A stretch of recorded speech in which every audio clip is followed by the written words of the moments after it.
Hi, this is Amy with the US Chartbreakers here at Zach's Traders Cafe for Friday the 29th of September. Starting off with the S&P, which is between the recent support that was down to around 42.40 and the old broken neckline support there, 43.30. Want to see an end of day close back above 43.30 to get us back on track with the pre-July rally that this market had. Otherwise, we're starting to look a little bit vulnerable. Moving on to the stocks, and by definition these are all decent bullish looking, or most of them are decent bullish looking situations. First one is Axcella, and here you can see that we bounced above the old gap there that we had last month. For that gap, or at least the last support there, around $5.15, and above that looking for this stock to actually fill the gap down from earlier this month up towards $22.20 over the next 1 to 2 months. Obviously the initial target there, resistance at $13, which we had just around a week ago. Moving along to another stock which is catching the eye at the moment, Aytu Biopharma, and here you can see that beautiful rising trend channel there from back in April and in fact March, and the top of that channel currently pointing as high as $4.60.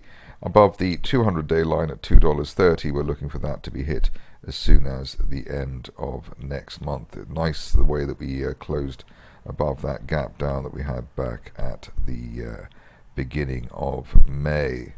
Moving along to another winning-looking situation, which comes in the form of Amplitech, and here bear trap reversal, so bear trap from below the August support, that was around $1.80. Bullish divergence on that lower low, and above the 50-day moving average at $2, we're looking for $2.40, and a resistance line from back in May, and hopefully we'll see that well before the end of next month. Stock which I haven't looked up for a few weeks is Advanced Micro Devices, and the reason for that is because we've been on a backward or downward trajectory over the last few months.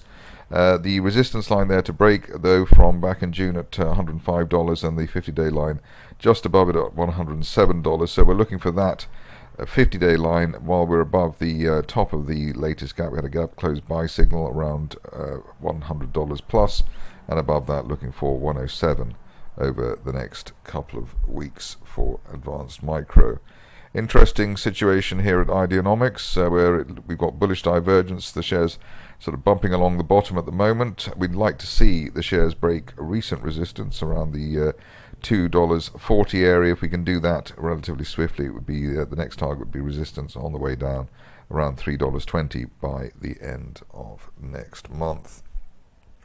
Moving on to Jabil, and here a beautiful unfilled gap to the upside through resistance, which is always a nice thing to have, $117. The previous resistance above that, but we're looking for the top of that rising trend channel from the beginning of the year. That's currently pointing to a target as high as $133, which we are looking for the shares to achieve by the end of next month or even sooner. One of the more amazing situations of the recent past is coming up, and that's Gin Medical. Here, the share's doing everything that we wanted it to do, so i.e. hitting that first target there around $18. Above $18, we were looking for a rather ambitious sounding $25 by the end of next month, and the way things are going, we could hit that by the end of next week. But the key here, I suppose, is staying above that $18, $19 area and hitting the top of that rising trend channel from back in March over the near term. Going on to another mover and shaker, Lumos, and here the picture is of a revival in a broadening triangle which has been in place since the early part of this year. The good news is that we've broken above the 200-day moving average. It's the second attempt this month to do so. Hopefully it'll be second time lucky. We haven't been above the 200-day line since the end of November, so it's quite a big breakthrough if we can get a weekly close above that. That's around $3.40. Above $3.40 we're looking for $5.30 as soon as the end of next month, hoping that we are actually witnessing the big breakthrough.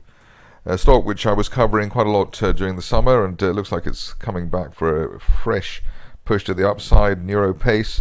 The picture here, $10.70, that higher trend line there from back in the summer of 22, hoping to hit that by the end of next month, especially while we remain above our previous target line at $8.25.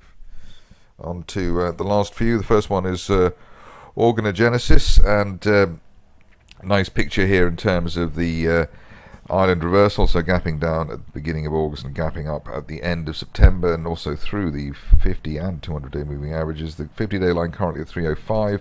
Above 305, we're looking for $5 by the end of next month, and given that turnaround there, perhaps even sooner than that.